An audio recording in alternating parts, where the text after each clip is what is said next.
Welcome, everyone. My name is Julie Shields-Rutina, and I am the Director of College Planning, Education, and Training at MEFA. And I'm so thrilled to have such a great group of you joining us today for this Financial Aid for College Admissions Professionals webinar.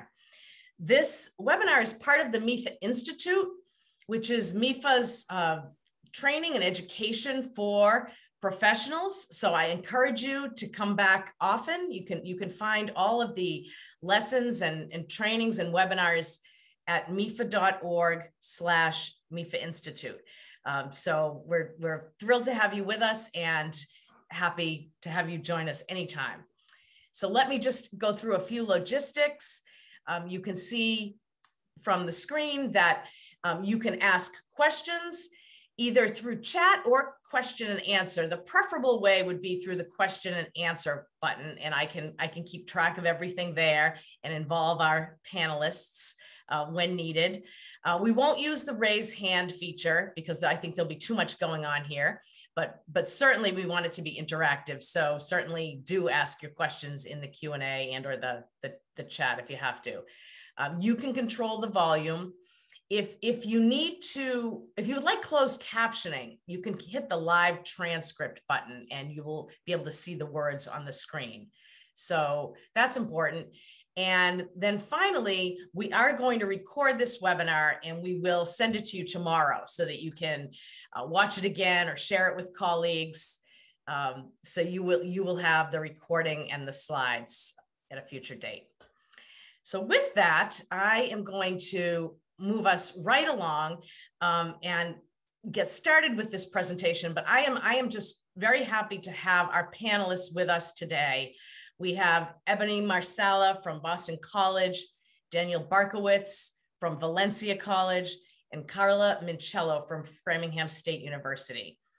And what I can share with you about all of them, they'll tell you a little bit more about themselves and their institutions, but is that I have worked with all three of these professionals for many, many years. And in my opinion, you have three of the most experienced and knowledgeable financial aid professionals in the whole country here with you this afternoon. So they have so much to share. And I also know that they will be so happy to answer any questions, any thoughts. So we'll make it as interactive as we can, given all of the Zoom restrictions, but we'll make it work. So with that, I am going to turn this over. This is information about MEFA. We are a not-for-profit state authority. We've been around for many years, helping families plan, save, and pay for college. And we love to partner with institutions, and we hope to continue to connect with you. And now I will turn it over to Daniel. Thank you, Julie. Thank you very much, and welcome, everyone. My name is Daniel Barkowitz, and I am Assistant Vice President of Financial Aid at Valencia College.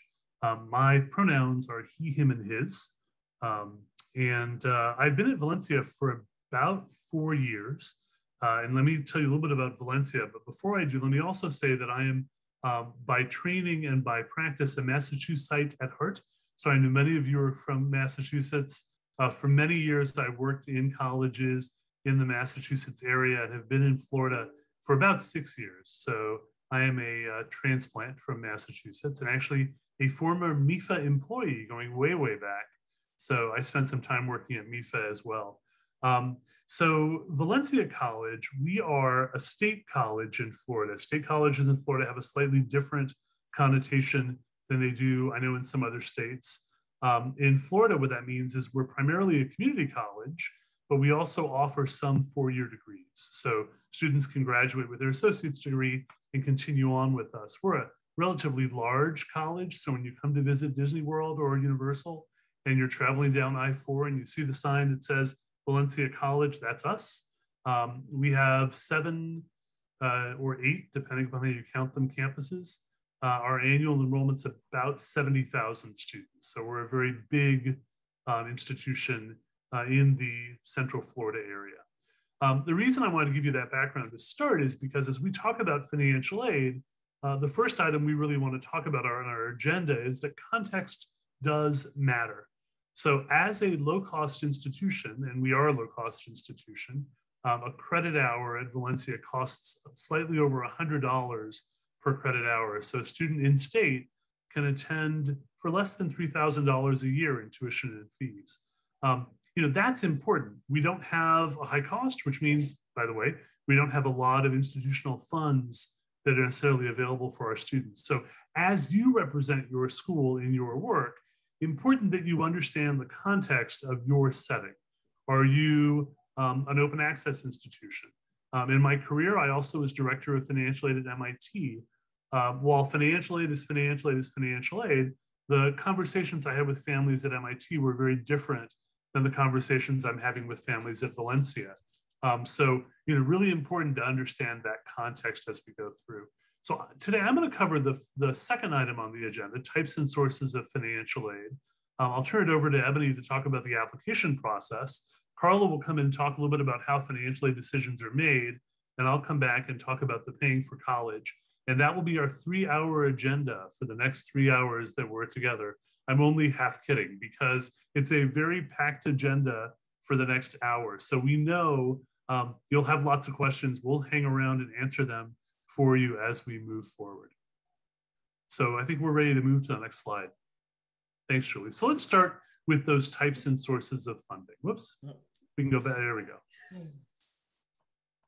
So financial aid is defined as money to help students pay for college. And there are really 3 types of aid. There's grants and scholarships, there's work study, and there's loans. Now there's a 4th type of financial aid you don't see on that slide, and that is tax benefits. And I'm not going to spend a lot of time talking about them, but just to say, as you work with families, remember that a 4th sort of hidden kind of financial aid is the fact that families can claim some of the costs that they pay as allowances against their income in the year in which they pay them. So again, I'm not going to spend a lot of time reviewing that, but just important for you to understand that. Right, as we talk about the different kinds of money available, also important to understand the different sources. So there is federal financial aid, state financial aid, in my case, Florida financial aid or Massachusetts financial aid, money coming from the college university, and money coming from other agencies or places. And as we think about this overall, I want to give you a couple of statistics to help sort of ground you. And as an admissions person, one thing you should be asking is, what do our numbers look like? What's the percent we give out in grants and scholarships versus work versus student loans? How much is coming from us as an institution versus the federal government? I'll give you some examples. Nationwide, and by the way, these data come from the College Board's Trend in Student Financial Aid. Nationwide, about 1/3 of the money that's available in financial aid is in the form of grants, scholarships, or VA benefits. Those are funds students don't have to pay back, right? That's the best kind of money available. About the other 1/3 is mostly made up in that loan component, student loans or parent loans or other types of lending that might be available to families. And the last kind of that tax benefits is actually about 6% of the $183 billion. The other question is, where does the money come from? So about half of the money nationwide comes from the federal government. Only about 6% comes from states. About 28% comes from institutions, and about 14% comes from private sources. Now, the really interesting news, though, is what's the largest slice? If you picture this as a pie, what's the largest slice of that pie? It's actually institutional grant. Institutional grant is the single largest source of financial aid as a percentage. This is important because families often think, I'm going to get money from the feds, but they forget about the institutional side. And it's really important that you talk about and families understand they want to do all they can to qualify for institutional sources. And we'll talk a little more about that as we go on. So why don't we move to the next slide, Julie, if we can. So the other thing to talk about is that financial aid is made up of 2 different kinds of aid. There is merit-based aid, and we'll talk about that first, and then we'll come back and talk about need-based aid. So what is merit-based aid? Merit-based aid is money that's given away because of talent. Maybe that is academic or artistic or athletic talent. It might be annual, it might not be annual. Some institutions offer merit-based aid. Some states actually offer merit-based aid as well. In Florida, we have a program called Bright Futures, which actually pays for the tuition costs of students who receive it if they qualify during their high school career based on SAT and GPA. That's a merit-based program. Doesn't matter what your income is, you would qualify for it. In Massachusetts, I know most of, not necessarily all, but most of the Massachusetts state scholarship programs are need-based. They're based on income and assets, but there are some programs that may have a merit component as well. If you're applying for merit-based aid, sometimes, as you know, there may be a separate application required, or at some of your institutions, you may select the presidential scholarship winner or the trustees scholarship winner as part of your admissions application process. That is merit-based financial aid. We need to consider that as a type of financial aid the student is receiving. So we've talked about merit-based aid. What's the other kind? And that would be need-based financial aid. So for need-based financial aid, it's based on a family's ability to pay. And we're going to talk a lot about how do we determine that ability to pay. We use a standard formula, and many grants, loans, and work study are based on that need-based formula, with some exceptions, as we've talked about. The other loan exception, by the way, is that in this world we live in, all students can qualify for a student loan. The difference is if it's need-based, it's subsidized. If it's non-need-based, it's unsubsidized, meaning the government doesn't pay the interest while the student is in school. Often for need-based aid, there are other qualifications. You have to be making, for example, satisfactory academic progress, which is a requirement to continue making progress toward your degree. And that is part of the requirements for need-based financial aid. So let's talk for a minute about direct student loans. This is the single largest form of lending that's available to students. It represents about 19% of the funding nationwide, or in 2019-20, it was about $38 billion that was made available in the form of direct student loans. So what are these loans? Well, for a direct student loan, the student is the sole borrower. There's no credit check required. There's no need to go out and find a cosigner. It's just the student who borrows. And our recommendation is generally you want to have the student look to direct student loans first if they're eligible before they look at other financing vehicles like a parent loan or like a private loan, specifically because generally the interest rate tends to be lower and the student can qualify on their own. There are limits, though, to how much a student can receive. And we talked a minute ago about subsidized versus unsubsidized. Subsidized, again, as a reminder, means that the government is paying the interest while the student's in school. So if you borrow a $3,500 subsidized loan on day one, on day whatever, when you graduate the program, your loan is still $3,500, and you've had to make zero payment during that time frame. Unsubsidized interest builds, and you can see the interest rate is relatively low at a 3.73% interest rate for 21-22. Some information here about repayment. Generally, lots of different repayment plans a student can qualify for, but generally no payment required during enrollment. And there are deferment options and forbearance options and potentially forgiveness opportunities for students who work in public service. So that's just some brief background on the student loan piece. So I think I'm going to turn this over to Ebony. You're up. Ebony's going to talk about the application process, and then we'll move from there. So thank you. Excellent. Thank you, Daniel. Good afternoon, everyone. Just by way of introduction, my name is Ebony Marsala. I am the Director of Financial Aid here at Boston College, and I have been here for about 1 month. But that's not kind of all my experience in financial aid. For about 19 years, I worked at Northeastern University, also in Massachusetts. I'm originally from New York, but I consider myself, I don't know, a Massachusetts, I don't know, but don't tell my family because they might disown me. But ultimately, I'm here to talk a little bit about the aid application process. But before we get into the actual applications, it is important to kind of be mindful of timelines. Similar to the admissions process, there are timelines related to the financial aid process. And it is important that students kind of follow those timelines because there are limited resources available to institutions from the federal government. And so most schools will have some sort of deadline or priority deadline to make sure they're receiving the best possible award. So it's good to familiarize yourself with your school's deadlines, figuring out kind of when those applications need to be submitted. Also, for some of our early applicants, be it for early action or early decision,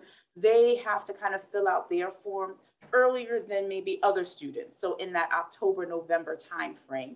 To help with the process, MEFA does offer a college application manager, which tries to help families stay organized. So again, as you're working with students, try to encourage them to kind of use either tools offered by agencies like MEFA or creating a spreadsheet so that they're able to manage the timeline process for financial aid. So the first application that we'll talk about is kind of the one that everyone knows about, the FAFSA, or Free Application for Federal Student Aid.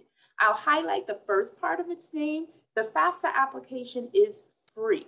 And so there are some sites out there that are not FAFSA that require some sort of application fee. And so obviously we'd want our families to be wary of those types of sites. They are not the official FAFSA website, which is fafsa.gov. As you can tell by the name, it is the federal application. So every student will need to fill out the FAFSA form in order to receive the federal financial aid funds that kind of Daniel talked about in the beginning of the presentation. The purpose of the FAFSA form is to try to measure your financial strength or ability to finance higher education. So it takes in information from your tax returns as well as asset information to try to create this ability to pay, or this EFC, which stands for expected family contribution. I will say, kind of as a preview, they have made some changes to how the federal government will be calculating this ability to pay. They're renaming it, and it'll be brand new, not for this upcoming cycle, but for the next year. So I would say be kind to your financial aid administrators because they're trying their best to go through this current process as well as understand and learn about the new way things will be done. I'm sure they will be talking with you about what impacts it may have for your students, but be kind to us aid administrators.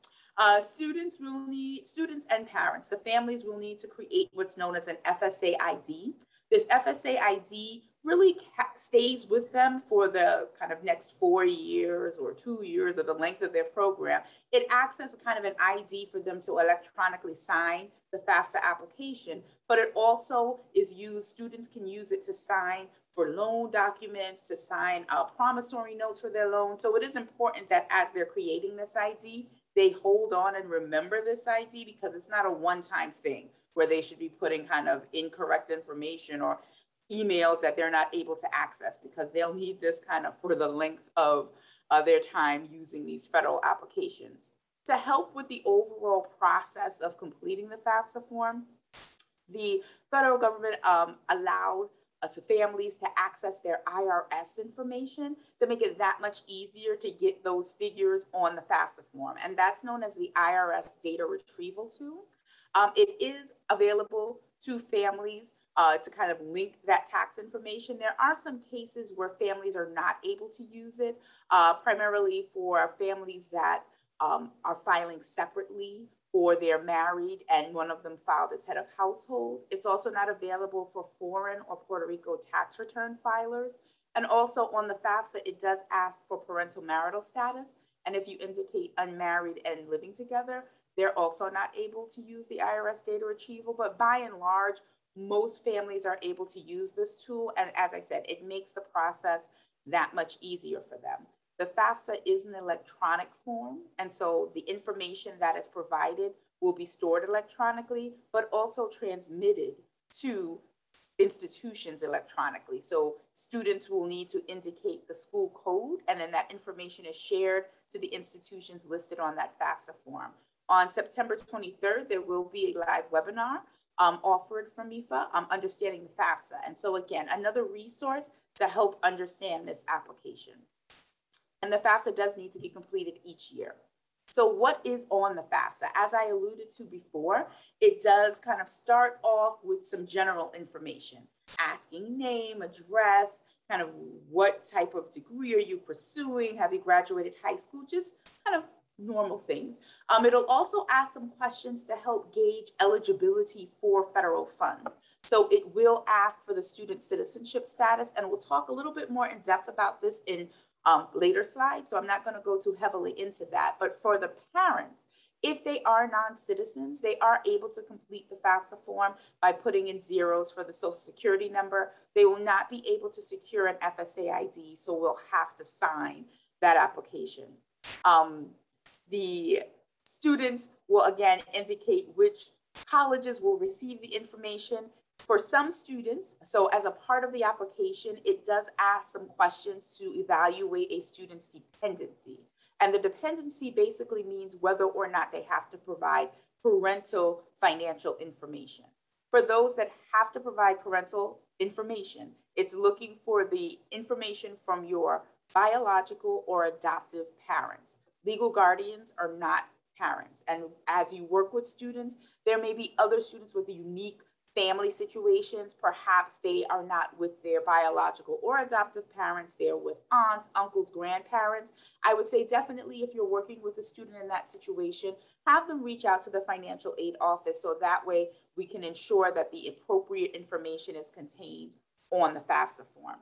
But in general, parents, again, biological and adoptive. If they're married, including same-sex, we need their financial information. It will also require information for the parents if they're living together but not married. For divorced or separated parents, this is kind of the biggest, well, not the biggest, but one of the biggest issues are for families that are divorced or separated. We will need information from the custodial parent and the custodial parent's current spouse. Again, that question is, well, what makes a custodial parent? The first test is kind of who does the student live with more in that 12-month calendar year? That's one test. But then some families say they divide their time equally. So then it becomes who supported the student most in that year.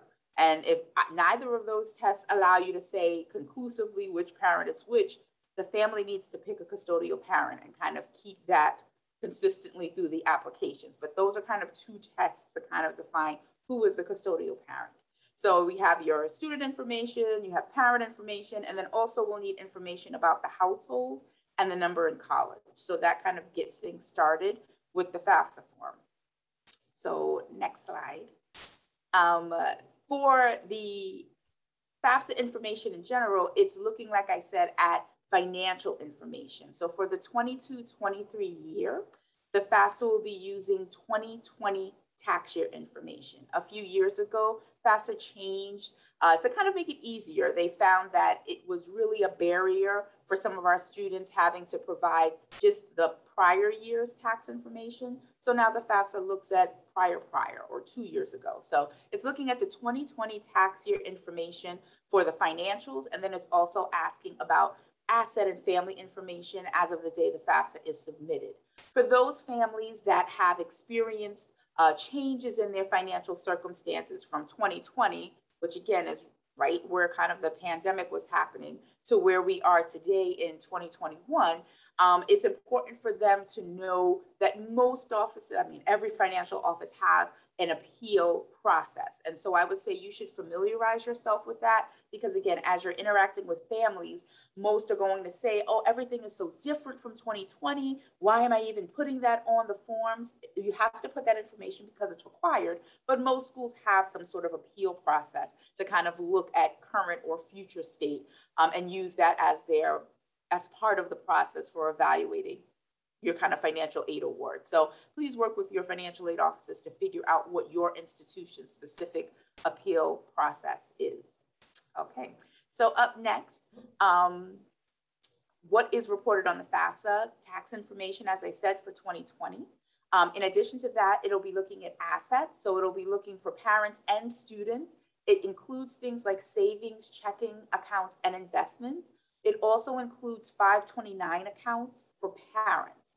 What the FAFSA does not look at are things such as primary home, the value of your retirement accounts, life insurance, or the value of the small business. Now, we're going to talk about some other financial aid applications, and they are looking at those things, but the FAFSA does not kind of look at those elements in creating that expected family contribution. And debt is also not reported as a part of this process. So the eligibility for federal and state, these are kind of like some of the baseline elements for being eligible to receive federal financial aid. Selective service is actually going away. So for many years, males were required to register for selective service. Thankfully, the federal government in their infinite wisdom is removing that as a requirement to receive federal financial aid. So we're all very excited about that in the financial aid world. Students must have a high school diploma or equivalent to qualify for federal and state funds, and they must be a regular student enrolled in a degree program. For the most part, there are some institutions that will allow students to receive federal aid for certificates, but definitely you'd want to research that with your institution. It is not across the board in the financial aid world that students can receive federal financial aid for certificate programs. But definitely if they're pursuing a degree program, that's kind of, I think, the population most of you will be working with as admissions professionals. But again, first baseline is that they're US citizens and eligible non-citizens. And the next slide kind of details what does eligible non-citizen mean. And so it has quite a few different categories of students. Often as an aid professional, I have to kind of refer to my handbook of, hey, what are the different kind of categories? Because they're looking at this, you can see it's not easy to commit to memory. Definitely secure on the citizenship as well as permanent residency, but these are kind of additional categories where students will qualify for federal aid. What is important for students to know is, as an aid administrator, it's really difficult for me to just be able to just kind of take information about your status and just conclusively say you will receive federal aid. Really, it is important for the families to fill out the FAFSA form. And as a part of the process, you will be reviewed for your eligibility, but there may also be the requirement that you submit documentation to support these other statuses to the school, because we have sometimes some background things to work out with the federal government just to confirm status, et cetera. So for those that have these eligible non-citizen classifications, there may be additional documentation required as part of the process. So it's just important that families be prepared for that, that the institution may ask additional questions in addition to what they've indicated on the FAFSA form. And so next slide. For independent student, now when I talked about the FAFSA form, I indicated that really it's trying to evaluate for dependent students, they will need to provide parental information. For independent students, that information is not required unless the school has some special requirement that it be listed for college-based funds. So for independent student, what makes you independent are these kind of bullet points here. Over the age of 24, the student is married or they're a graduate student, they're a veteran, emancipated minor in legal guardianship, they have dependents. If they've been an orphan in foster care or ward of the court, or they're an unaccompanied homeless youth. So those are kind of the different categories that would make a student independent, and they would not necessarily have to provide parental information, again, unless your institution requires that as a part of the process for the college-based funds. So next, we're going to kind of move into the other financial aid applications. So I said FAFSA is the one that most people are familiar with, but a number of you may come from institutions that also require the CSS Profile. This is offered through the College Board. Unlike the FAFSA, there is a cost associated with completing the CSS Profile, $25 for the first school and $16 for each additional. The CSS does offer waivers on the fee. Some students will qualify by filling out, when they fill out the form, it measures your ability to qualify for a waiver. Some institutions, though, will provide their own have their own waiver process and provide waiver codes. So again, that's one of those things that you should be aware of how your school handles things, just because it's managed differently by every institution. October 1st is when this is available, similar to the FAFSA. The FAFSA is available October 1st, so is the CSS Profile. There is a webinar for the CSS Profile offered by MEFA on September 28th, what to know about the CSS Profile. But the important thing to know is that it is not required by every institution. One of the reasons why, and we'll talk a little bit more about this in the next slide, I believe, is that it has a more in-depth look at your finances. As we mentioned, the FAFSA, while taking on tax and asset information, it's a very cursory view at what families may be bringing to the table financially. The CSS Profile allows schools to get some more in-depth information, as well as allows them to ask customized questions. It is used by institutions to determine their institutional funding. And as Daniel mentioned, that is the biggest part of this funding model. While the federal government is providing assistance, the biggest part of the pie are typically from the institutional funds. So the CSS Profile is one tool to try to make sure that as an institution, we're making kind of the best decisions about where we're spending our institutional dollars, which often are limited. Beyond the CSS Profile, some colleges, in lieu of asking for that, will have their own private institutional financial aid application. And so again, it's important for you to understand what's needed by families to apply for financial aid. Next slide. Again, it collects, the CSS Profile in particular collects more detailed information, allows customization. But another perk or important part of that is the CSS Profile does allow for families to explain their special circumstances. So there's a part of the application that allows them to indicate this is occurring, or this has occurred, or this is different than what was happening in 2020. This little box, this special circumstance box, kind of gives the financial aid office just a little bit more information about the families. And for some institutions, they're able to use that information to kind of seek out appeals or target communications to families about their appeal process. So again, the CSS Profile is a helpful tool at giving kind of an in-depth look to that family circumstance. So other reasons why us institutions are using them. So what is on the profile? So similar to the FAFSA, there are some general questions that are asked, demographic items. It asks where the student is applying. They will need to provide the school code so that the information gets to the schools. Similar to FAFSA, it's an electronic application, so that information is shared to the schools electronically. Different from FAFSA, it does ask for information about their past earnings as well as future earnings.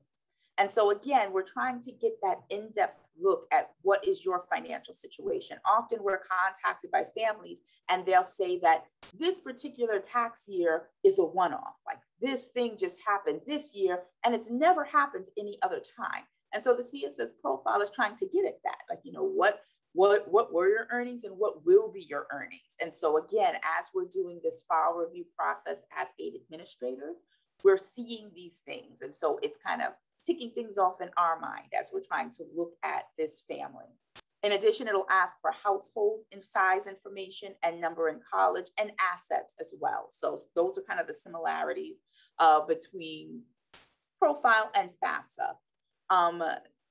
What it asks beyond that, again, more questions, gives the institution a better estimate of ability to pay. So it is looking at things such as other untaxed income benefits, such as Social Security, foreign income exclusion, which I know, again, for you admissions folks, you're kind of like, what?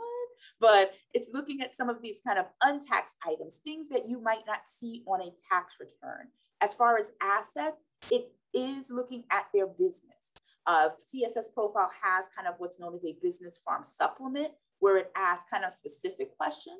And that may not be used by your institution, but it does typically ask more questions for those families that do have businesses about how many employees do you have, and maybe what are these assets held by the business, et cetera. The biggest difference between FAFSA and Profile is it does look at home equity. It does look at your home. And so again, that is often a well-debated topic amongst families and schools and financial aid administrators about, is that appropriate? But as I mentioned kind of, and as we have mentioned, it's really trying to get at your financial strength and ability to pay. And do you have resources as a part of your family makeup that perhaps another family does not have. And so that's why the home is a part of the process and a part of kind of how we're evaluating your strengths financially. In addition, it looks at some assets in siblings' name.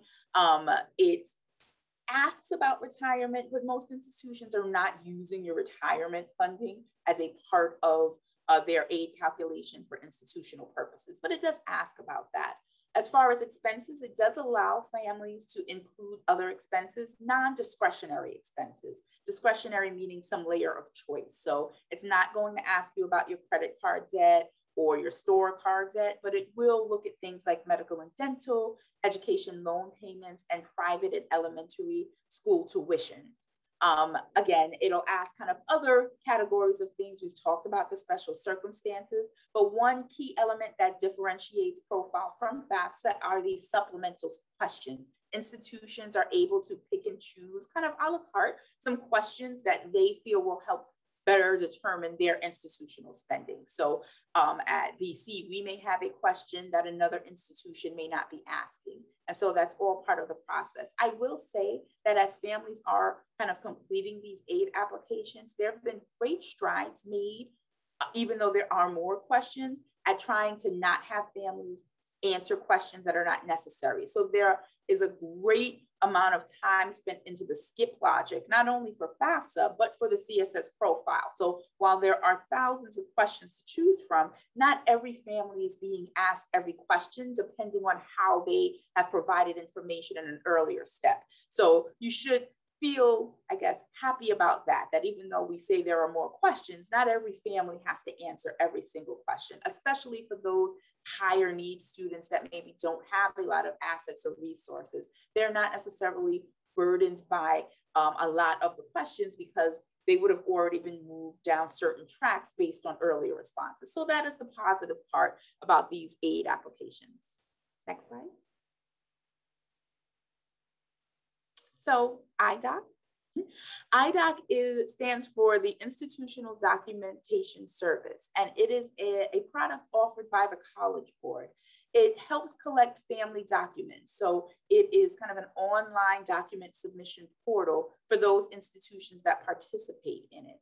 What it allows is that for institutions that do utilize IDOC, it will allow those institutions to see things like tax returns and business returns, because traditionally schools that are asking for the CSS profile typically are also asking for additional documents to be submitted. So they'll typically be asking for student and parents' tax returns as well as business returns. And so the IDOC kind of makes that process of gathering the information and being utilized by several institutions using the CSS profile that much easier. For your institution, again, you should know if your school is using IDOC or not. And you should also be mindful of the fact that most institutions, whether you're using IDOC or some other kind of document submission portal, we're really particular about kind of where the documents are. So as a financial aid office, we like to have all the documents in one place. And I know that's hard for the admissions team as well as for families because they sometimes don't want to use this technology and they want to send it via email or send it some other way, but it's really important that we try to corral this information all into one place. And so if you're using IDOC, it is an easy tool, online support, as well as, you know, the ability to upload just pretty much just about anything in the appropriate format. So IDOC is used by some institutions and it's an offshoot, a product by the College Board. Next slide. Okay, so after you apply, as I've mentioned, the information will be sent electronically. Students will receive a student aid report. Historically, for schools that use the CSS profile, corrections have had to be managed between the student and the school individually, but I do know that the College Board, I believe, is introducing some minimal corrections as a part of the CSS profile process. So there'll be more information on that to come from your aid offices. And we can go to the next slide. Verification is the last piece. And so as I mentioned, most schools will, as a baseline, have the requirement for FAFSA. And then some schools will also require the FAFSA plus either an institutional application or the profile. The one takeaway I would want you to take from the application process is it's a process. So most institutions will require additional documentation, either to support the information on those forms or because there's discrepant or differing information between the two applications or just on that application. So as you're working with families, it's important to not just say, the aid process is simply just submitting the FAFSA and or profile and or this. There's usually a back and forth that has to happen between the aid office and the individual families. And one of those processes that involves kind of exchange of information is verification. The federal government will select some files for further review. And it will require us to get information from the tax return or have asset clarifications or the verification worksheet. So again, it's important that if a family is selected for verification or just for the general aid process itself, if we require additional documents, they understand that that is a possibility and perhaps it might be kind of the likely scenario. So it's all a process, ultimately trying to result in a financial aid award. And so I'm going to turn it over to Carla to talk a little bit about how those decisions are made. Thanks, Ebony. My name is Carla Mancello. I'm the Director of Financial Aid at Framingham State University here in Massachusetts. I've been here for about 4 years. And just a little bit of background about my school. We have about 3,800 undergraduates. We have a large population of first generation and low income students. Sort of like Dan, we do not have a lot of institutional money, but because we are a public university, we do have more state funding than you probably would see at some of the private schools. So I'm going to talk a little bit about how colleges put together financial aid award offer packages. And we're going to start by defining some terms that financial aid officers use a lot. So if you're talking to your financial aid folks and you know what these things mean, they'll be very impressed with you. So the first one is cost of attendance, or COA, because in the financial aid world, we also like to use acronyms a lot. So I apologize for us as a group of people that we do this to all the time, but COA is something you'll hear us talk about a lot. And that is that the amount of financial aid that students receive will be based on a few different things. And one of those is the cost of attendance at each individual school. And each college or university takes the cost for the expected cost for everything a student should need for 1 year of school. And that makes up the cost of attendance, which schools will then use to determine how much financial aid a student can receive. So the cost of attendance includes figures for tuition and fees and room and board. And if the student is living on campus, those are the two main things that the student will be billed for by the university. And then the school takes estimates of books and supplies, transportation, and personal expenses. And those things in yellow on the slide will vary from student to student. So schools will put in a typical estimate that most of their students will need to expect to have for these expenses during 1 year of school. Next, when families complete the FAFSA comes up with something called an expected family contribution, or EFC. And EFC is another term that financial aid people will talk about a lot. And basically, this takes all of the information that's been reported on the FAFSA about the family, their income, sometimes their assets, how many people are in the household. And it will use that information with a standard federal formula to determine what the family can be expected to contribute to college costs, meaning student and parent together, because if the student is a dependent student, as most students coming out of high school are, it's an expectation that both the parent and the student are going to contribute. So it comes up with this expected family contribution for 1 year of school. As Ebony mentioned, some schools use the CSS Profile or their own application. So they might be coming up with a second expected family contribution from that form or from their own institutional form. But when it comes to awarding federal and state funding, it's pretty much always based on the expected family contribution. If families have more than one child attending college at the same time, then typically the expected family contribution will be lower. When you're talking to families, if they haven't gone through the financial aid application process yet, they might want to get an idea of what their EFC looks like. So there is a calculator on MEFA.org that they can go to if they want to get an early idea. And that's especially helpful if you're talking to juniors, since they might not be doing the FAFSA for a little while. Families that are in their senior year of high school who are very eager to do this can actually do the FAFSA early in October. And when they submit the form, the online program will actually tell them what their expected family contribution looks like. So in order to figure out how much financial aid eligibility a student has, each college takes their cost of attendance for 1 year and subtracts that expected family contribution from the FAFSA. And then whatever is left over is the student's need, as we financial aid people like to call it, or eligibility for financial aid. So when you hear financial aid people saying a student's need is this much, this is the formula that we use to get that figure.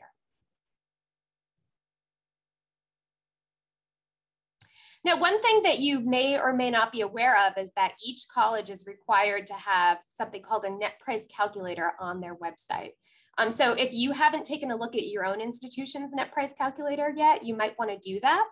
And it allows families to enter information about themselves into the calculator, and then the calculator will give the family an estimated net price, which is typically the cost for 1 year at that university minus whatever grants can be estimated that the student would receive.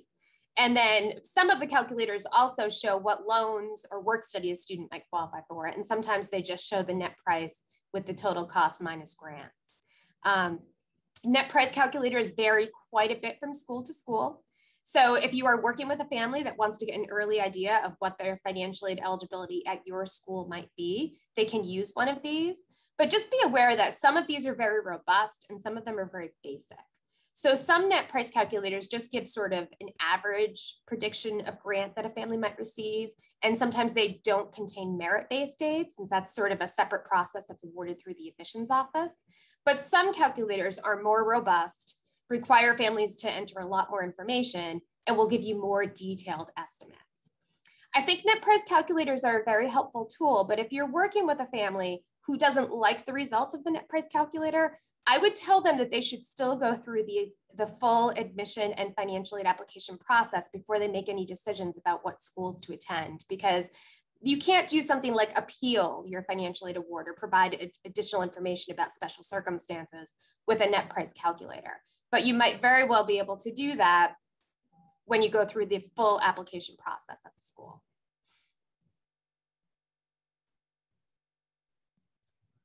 So now we're going to talk a little bit about how colleges put together financial aid awards. So we have a picture of a barrel, and we have a college where the total cost of attendance for 1 year is estimated to be $45,000.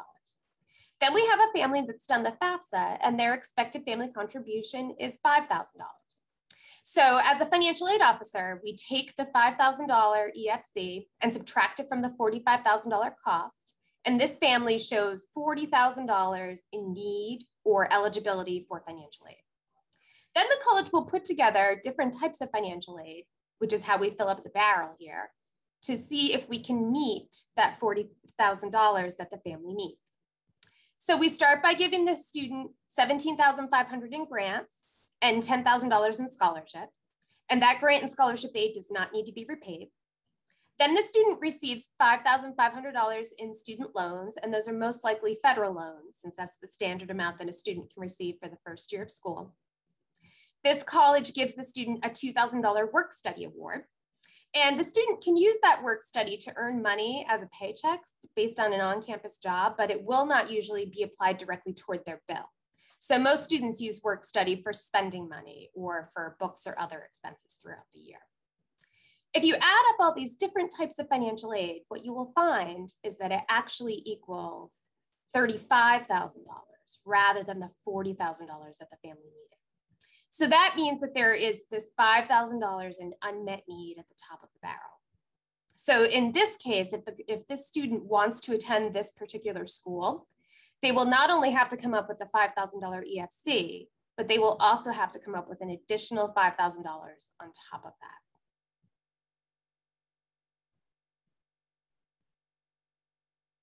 Now, on this chart, I want to talk a little bit about how financial aid and financial need can be different at different types of institutions. So if you take a look at College A, This is a pretty expensive, high sticker price type institution, probably a private school, where the total cost of attendance for 1 year is $70,000. So some of you may work at institutions with these high cost of attendance, and you might find that when you are talking to families about the cost, when they ask you about the cost of attendance or tuition and fees, you might see that they just get a horrified look the minute you tell them about the cost of attendance. What they're not taking into account is the fact that at an expensive school like that, you may qualify for quite a bit of financial aid if the family is needy and if the college has a generous financial aid program. So here we have the same family with the expected family contribution of $5,000. That's the blue shaded part of the graph.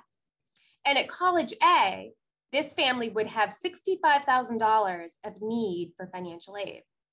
If College A has a lot of financial aid resources to give and they're able to give the student a good financial aid package, then that might be a more affordable option for them than they might consider based on the sticker price alone. So if you work at an expensive school that has a very generous financial aid program, you might want to emphasize to the family that they should go through the full financial aid application process and admission process to see what they qualify for and whether it's an affordable option, rather than just ruling out the school based on sticker price alone. And then if you take a look further down the graph at College C, this is a less expensive institution where the cost of attendance is similar to the cost at my institution. So it could be a regional public like the one that I work at. So at this institution with a $30,000 cost, this family will qualify for $25,000 of financial need. Now, whether my college can fill the $25,000 or not is probably going to determine how affordable it is for the family. So at my institution, kind of like what Daniel said, I don't have a lot of institutional resources. We don't have a lot of merit scholarships here, and we're not able to meet the need of every student that applies to our institution. But our school can still be a very affordable choice for many families based on the fact that we have a lower sticker price to begin with. So those are kinds of the conversations that we are having with families. And then also, you know, because we have a lot of local students, if they're able to commute to our institutions, a lot of times that makes it a very affordable option because our room and board at my school is actually more expensive than tuition and fees. So the types of conversations that you as admissions people will be having with students probably depends a lot on the type of school you work at and the type of financial aid resources that are available. So you'll want to talk to your financial aid people if you haven't already to find out things like, do we meet financial need? If we don't, how close do we come? You know, how much of a factor is the merit scholarships we offer if we offer those in the overall pool of financial aid resources that are available? So now we're going to look at a little bit at how financial aid offers can be very different, even at schools where the cost is similar. And this is something that really throws families for a loop. You know, one thing that can be very surprising to families when you're working with them is to find that they can receive very different financial aid offers, even from similar schools. And a lot of families do apply to similar schools that have similar costs of attendance. So we have an example of that here. And we have 3 colleges where the total cost of attendance is $45,000 and the same family with the $5,000 EFC. So this family shows need at all 3 schools of $40,000. But the way that the colleges met that need or attempted to meet that need is very different. So if you take a look at College A, they've given the student $32,500 in grant and scholarship money, a $5,500 student loan, $2,000 in work study. So they've actually met the family's need of $40,000. Not only that, but they met most of that need with grant and scholarship money that does not need to be repaid. So this is what we in the financial aid world would consider a very good financial aid offer. So if you are working with a student who gets one of these offers, or if you work at a school that offers this and is able to meet need, this is a great thing for the families that are considering your institution. And they would be wise to consider this a good financial aid offer. But sometimes you might see something that looks a little bit more like College B's award. And that could be where they've actually given $25,500 in grant and scholarship money, $5,500 student loan, $2,000 in work study. So the total they're able to give is $33,000. So that's significantly less than the first institution, especially in grant and scholarship aid. And this family would have to come up with $7,000 of unmet need in addition to their $5,000 EFC. And then in College C's example, the award is even less competitive with a lot less money in grant and scholarships, only $17,500. And they are leaving the family with a $15,000 gap of unmet need that the family would need to come up with in order for the student to attend that institution. So this can be very baffling, both for admissions folks and for the students that you're working with as to how this can happen. And there's many different reasons why this could be, because colleges use many different methods when it comes to awarding their limited funds. So the simplest explanation could just be that colleges B and C don't have as much money as College A. Sometimes it's as simple as that. You know, College A could be an institution that has the luxury of a large endowment or a lot of institutional funding that they're able to give to students. Sometimes it could be that the colleges are looking at a student's place in the applicant pool and how they compare to other students from a selectivity basis and determining how much of even their need-based funding to give. So for example, maybe colleges B and C are a little bit more competitive from an admissions perspective than College A is. And it could be that this student is a better candidate at College A, but maybe considered a little bit less competitive of a candidate at colleges B and C. So, you know, perhaps they're getting some merit scholarship aid at the first college, but they maybe don't qualify for that at the other two colleges. And then a final reason why the awards could be different is because the colleges could be operating using different information. So perhaps the student at College A sent in an appeal or mentioned that they had some special circumstances, like the family might have lost income recently and they provided some documentation of that. Or maybe colleges B and C are using the CSS profile in addition to the FAFSA.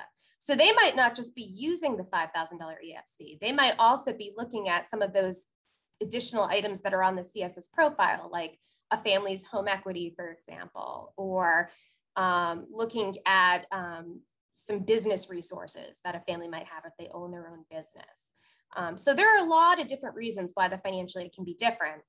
And one thing that many colleges will allow students to do is talk to the financial aid office about what the appeal process is. At some schools, there has to be a financial special circumstance, like a loss of income or unusual medical expenses or something like that. But at some colleges, you just have to send in an appeal and they'll consider you for additional funding. Some schools will also allow students to send in competitor letters from other schools so that they can take a look at those. It doesn't mean that a college is going to match another college's offer because they receive a competitor letter, but they might be able to take a look at it and see if there's any more they can do for the student. Or sometimes it even helps just to explain to a student where their financial aid is coming from and what another college might be doing. And as financial aid officers, we don't always know what our competitors are doing, but if we see enough award letters from those schools, a lot of times we have an idea of some ways that their policies might be different from ours. And we can help explain that to families. And a lot of times that will help make the family feel better about making a decision. And another thing that we have to do a lot as financial aid officers is encourage families to not just look at the total amount of aid that they have received, but also look at the cost for the institution after financial aid. As somebody who works at a public institution, we get a lot of competitor award letters from private institutions. And a lot of times those students are getting more financial aid from the private institution because it's a more expensive price to go to that school to begin with. So a lot of times when we do the math, we find that the cost to attend our institution, even with limited financial aid, might be less than private schools in some cases. And the reverse can also be true. If a student applies to a private institution that gives very generous financial aid and meets financial need, then they might be less expensive than my lower cost public institution would be for that student to attend. Okay, so I think I'm going to turn it back over to Daniel now so that he can talk more about paying for college. Great, Carla, thank you. And we are nearing the end, so I will remind you if something we've said has sparked a question for you, please do enter it into the Q&A. and we can address your questions as we go on. But we wanted to sort of bring this to a close by talking about sort of how do you pay for what's left. And so Carla's done a great job of talking about what might be left to the family between their EFC and that unmet need. And so how does a family look at this, what's owed and figure out how to pay for it? One of my early mentors talked about sort of 3 ways to pay for your college expense. And that's your past income, your present income, and your future income. What did they mean by that? Well, past income is your savings. So for a family who's put aside money to pay for college, this is the time, when you're faced, let's say, with a $20,000 bill, a lot of families might panic and say, I can't afford $20,000 out of pocket, so I'm just going to borrow all of it. And that's the worst reaction, right? What we want to encourage families is to think about a combination of strategies that can help bring their borrowing down. The reality is that many families will need to borrow to help afford their family contribution. Personally, I borrowed. I like to say I'm not just a hair club for men president, I'm also a client, right? So I actually am, I'm a MEFA borrower myself from my days, both as a parent and as a student. And so, you may have to borrow to help afford making those payments, but I try not to borrow all of it. So the strategy here is to look at what do you have in savings? That's your past income that can offset that cost. Many colleges offer what they call a 10-month payment plan. Yours might be one of them, or a monthly payment plan where you can, for very little cost, either little to no interest, maybe a small application fee, you can actually defer part of the bill across several months and pay it over time. That's coming out of your current wages. So that's your present income. And then, as we said, some families will need to borrow, right? It's not unreasonable to expect that some families with a higher EFC may need to take a small education loan or some other kind of loan to help pay for the remainder of those expenses. And let's move actually to the next slide. So what are some other considerations, right? Other considerations that a family might want to look at or think about is, what about children in the family who are going off to college later? How does that impact a family's plans? What about kids who are in college together right now? So I remember, based on the spacing of my kids, there was one year that both children were in college at the same time, and our financial aid looked very good that year, but it changed the year after. So, what does that look like for a family? What's the total debt going to feel like? Can a student in a family afford that post-graduation loan payment? Looking at the career that a student's endeavoring to major in, and what's the expected income coming out of that intended career? Thinking about the impact of graduate school. In many cases, graduate financing is mostly loan, although there often are teaching assistantships or fellowships and other kinds of ways to help afford graduate school, but there's no federal grant assistance for graduate school. So what does that look like if a student knows that they're not just going to undergraduate education, but going on as well? And understanding the impact that a credit score may have on a family's ability to pay, specifically an ability to borrow private loans. Well, credit score and credit worthiness is not considered as part of the financial aid formula.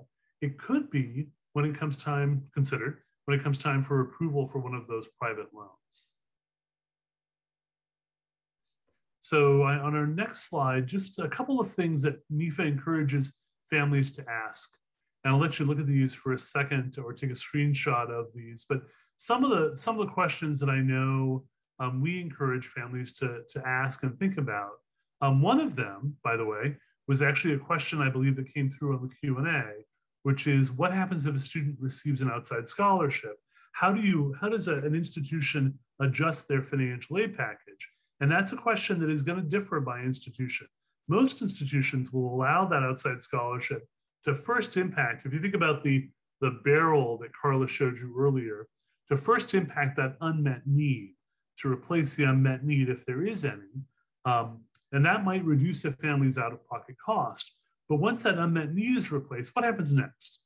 Does the college or institution reduce the loan amount, the work amount, maybe equally between them? Is grant adjusted? At what point is grant adjusted? So these are questions to ask of the individual institution, because each institution may have its own policy around those particular pieces. So with that, I think I'm going to turn this back to Julie to just say a wrap-up word about MEFA and connecting with MEFA, and then we're happy to address other questions that people may have. That's terrific. Thank you all. Such great information, and right through a technical difficulty. Yes, these are some additional ways you can connect with MEFA through social media. We are on all of the channels, Facebook, Twitter, LinkedIn, and we have videos on YouTube. And you can always call MEFA or write to us with any questions you have at any point. We love talking with, well, we love talking with everyone, but we especially love talking with college administrators and you working in admissions. Happy to answer your questions. And I see there is one question. So again, as Daniel said, some of you may need to go, but we have a little bit of time to answer some of your questions. So let me ask the first one, and feel free to enter any other questions into this Q&A section. So the question is, do you help families with loan repayment options post-graduation? So yeah, I guess that's a question for the financial aid folks. And if it's for MEFA, we can both answer that, but I'll leave it to all of you first. Who wants to dive into that one? I guess I can start. So there are lots of repayment options based on the individual loan or loans you've taken out or a student has taken out. So consolidation is possible, which might, there are risks around consolidation in terms of losing benefits or potentially losing benefits, but consolidation can be helpful. There are lots of loan repayment options right now. I want to say there are 72 loan repayment options, just kidding. It feels like that. There are probably about 7 that the federal government offers for its student loans. So depending upon, you can extend, you can pay as you go, pay as you earn. There are lots of different payment options that a student has access to. And I don't know if you wanted to add something too. Yeah, I would say kind of as on an institutional level, most of the schools that I have worked at for the federal loans, we usually encourage students to kind of work with their servicer or the people who actually hold their loans. The reason for that is that for some loans, there are 2 different types. There's a subsidized and an unsubsidized loan. And if they have the unsubsidized, there's interest that's built. So at the institutional level, we don't have all the minute-to-minute information about your loan. So in a general sense, yes, most institutions will provide the kind of 4 or 5 categories of these types of repayment options. But for in-depth help, questions about should I consolidate? Does this make sense? What my payment's going to be? There are some tools online through the federal government when you access your loans, but also just talking with them, I feel is the best for my own personal loans. Like when Daniel said, he was like, Hair Club for Men, I too am a loan borrower. And so when I had to make decisions about what I wanted to do with my loans, I called my agency, and I was in the aid profession, but I'm like, no, I just want help about my loans and my interests. And they helped me to make the best decision. So from a kind of standpoint of where students can get help, it is always best to work with their loan agencies, but the institutions are there to kind of help with, questions as it relates to vocabulary or like, who is my servicer or who holds my loans? Like, how do I contact them? We can definitely help with those tools as well as some general information. So, yeah. Well, thank you both. And yeah, I would just add to that again, just as you as administrators can call MEFA with questions, we also take lots of questions and emails and phone calls from families. So you could always send someone to MEFA, and we would probably end up providing that same guidance that Daniel and Ebony were describing, but sometimes, people just don't know exactly what to do or where to go. And so they can always call us too. So I'll just see if there are any other, I don't see any other questions. I think this has been a lot of information, wonderful information in a good hour. And I hope all of you participants feel the same way. And I just want to thank Daniel and Ebony and Carla again for all of it. And wish you, a great afternoon and a great semester. All right. Oh, one, I think probably in the chat, let's see if there's anything else. I think people are just saying thank you. I have one more question. So why don't we do that before we say good? So it is, what is the ideology behind the calculator to calculate the cost of attendance? I'll just say a little bit about that. The government gives some guidance on how colleges should put together their cost of attendance. So you can use average costs, or you can use like the most typical costs, but they have to be reasonable. So typically, if we already know what the tuition and fees for the following year is going to be, when we're putting together financial aid packages, we would use the expected or published tuition and fees. And then when it comes to determining averages for room and board, or estimates for personal expenses, transportation, et cetera, there's different resources that universities use. So some universities do surveys of the student body to, for things like what are local living expenses. I tend to use College Board data when putting together things like book expenses. I once worked at a school that looked at the Consumer Price Index data. So there's many different ways that people can do that. But the government does dictate what items can be in the cost of attendance. So for example, we can have a transportation expense in the cost of attendance, but we can't put a car expense in there. Like a lot of times students want to borrow a loan to buy a car. And the transportation expense is meant to cover things like mileage and gasoline and repairs and maintenance of a vehicle, but not the actual purchase of a vehicle. So, and that is something actually that some students, especially older students or graduate students, do not like. So there are some limitations about how we put that together. And I don't know if Daniel and Ebony, if you guys want to add anything else. I think that hit the nail on the head. The only thing I will say is that on an individual level, if there are items that the student had to pay that are acceptable in the cost of attendance, for example, books, let's say the school estimates 300, but a student actually spent 700, then yes, they can reach out to the school and have that increase for actual expenses. But again, it's not based on just anything they want to include, like buying a car or just kind of other items, reasonable as it relates to food. I had some students that were, I don't know where they were shopping, but they were spending a lot of money on groceries that was just unreasonable. And so having those conversations. So it's, trying to kind of stay within the confines of reasonable. That's terrific. All right. Well, thank you all again. And thank you all for participating. And I hope to see you all again soon. Bye, everyone. Thanks. Hi, everybody. Bye. Thanks.